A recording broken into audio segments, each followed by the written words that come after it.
Which boba flavors should pop-up drink stands remove from the menu? Pop-up drink stands should remove flavors that sell slowly, spoil quickly, or require ingredients used in very few drinks. The best choices to remove are usually unpopular fruit flavors, specialty syrups with little demand, and flavors that need separate ingredients just for one recipe. A stand should first track how many cups of each flavor are sold during several busy and slow days. One quiet afternoon is not enough evidence, because weather, school schedules, and nearby events can change what people order. Flavors that sell only once or twice a week may take up shelf space while their ingredients lose freshness.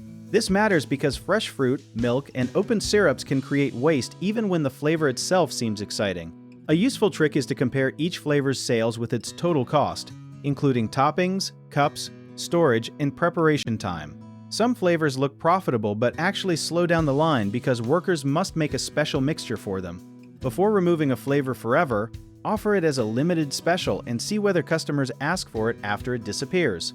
Stands can also keep a small menu of familiar choices, such as milk tea, taro, brown sugar, and 1 or 2 fruit teas, while changing one seasonal option at a time. A common mistake is removing a flavor just because the owner dislikes it, so use sales records and customer comments instead.